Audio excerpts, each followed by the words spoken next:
Hello and welcome to Soul Magic 99. Today I'm going to talk about the mystery of Atlantis. Is it fact or fiction? I don't know about you guys, but I've always been fascinated by the mysteries of the world. For example, the Bermuda Triangle. Do UFOs exist? The Great Pyramids of Egypt? And ancient civilizations of our world, one of which was Atlantis. I've always had a deep interest in this subject, and although I cannot prove it to you, I feel it to be true. It is a very famous legend as far back as Plato, who wrote about it, an island that had sunk into the ocean. I've also had dreams about these times, and when I was doing my Reiki training, we did past life healing, and again I saw myself living a life in Atlantis. My belief at the moment is that many of us alive today lived in those times. We are here to warn others of what happens when life becomes unbalanced, where we focus on the material rather than the spiritual. But I'm getting ahead of myself.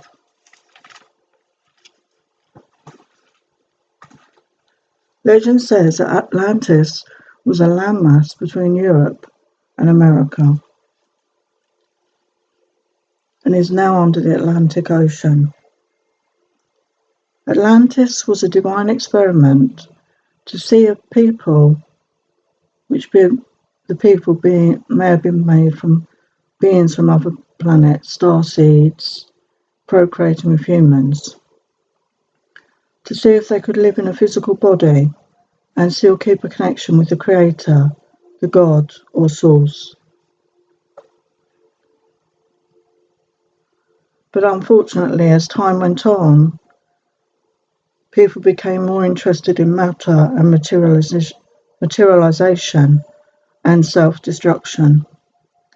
They lost connection with Source, and this caused the end of Atlantis. Does this sound familiar? The golden age of Atlantis lasted 1500 years. The people had amazing psychic, spiritual, and technological powers. The reason for this experiment is that Earth has always been important to the universe because of its connection to the great central sun. What happens was spirits would incarnate from other dimensions onto the Earth to experience all the senses, emotions, sexuality. They would have to learn how to manage these and nurture their physical body, as well as look after Gaia, planet Earth. The soul would create a skeleton or frame, and their thoughts would create the physical body and the flesh. The first people here were tall, well-built, with blonde hair or blue eyes. But I just want to say there were other experiments all over the Earth in different areas with different ethnicities of people. They were governed by the 7 spiritual laws. The law of one. It was represented by a great temple in the centre of Atlantis, called the Temple of Poseidon. It taught that there is no separation from God. We are part of the whole, and all our actions affect every creature throughout the universe. The law of karma. Thoughts, words, actions, energies come back to you. So what you give out, you will receive. The law of manifestation. Like attracts like. Thoughts, words, and deeds attract like to them. The law of grace. Unconditional love, forgiveness, and compassion. This dissolves karma and accrues blessings. The law of responsibility. When you take responsibility for all your thoughts, words, and actions, you take mastery of your life. The law of unconditional love. This is a state of acceptance and non-attachment. When you love in this way, you set yourself and others free. The law of intention. If your intention is pure, you earn no karma. The Intergalactic Council made Atlantis. They sent 12 highly evolved souls who were high priests and priestesses. They took physical bodies, but they could vibrate between the fifth and sixth dimensions. These were also known as the Alta, A-L-T-A. At the beginning of this time, only these 12 could enter the temple, but later others were initiated. Souls came to Atlantis to participate in this experiment from all over the universe. When they arrived on Earth, they had to go through the veil of amnesia, forgetting their divine origins. In those early days, everyone was in a fifth-dimensional frequency. At this time, they had 12 strands of DNA, not 2 as we have now.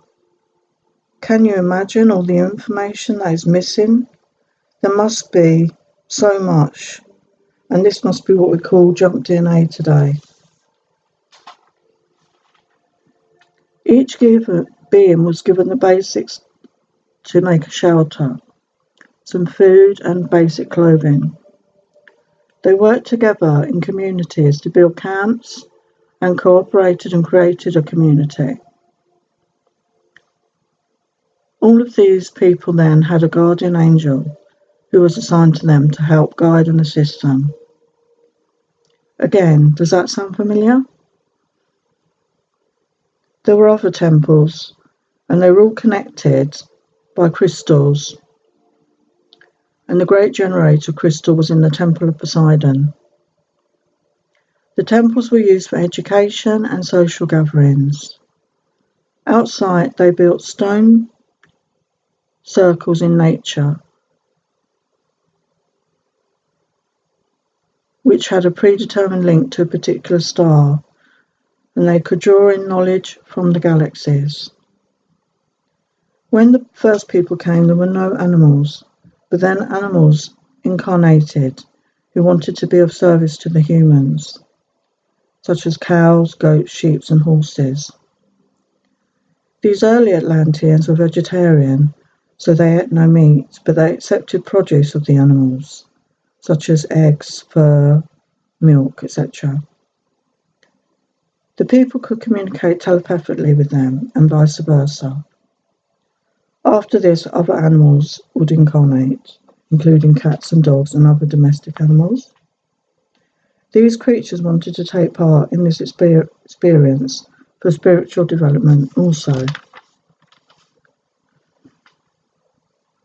Each person had their own gifts, such as clairvoyance, clairaudience, clairsentience, healing, and telepathy, and mastery of manifestation. But these gifts had to be developed. A baby born today is genetically encoded with the gifts acquired over lifetimes, here and on other star systems.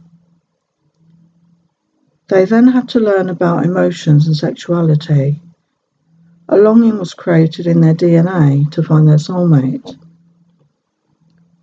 The first people, Lemurians, were both masculine and feminine in one body, hermaphrodites. They decided at one point to split into two, part masculine, part feminine. From that moment, humans have sought out the other aspect of their souls, which is their twin flame. That's all for now, and I will continue it in a further video. Hope you enjoyed that. Please like, share, and subscribe. Namaste.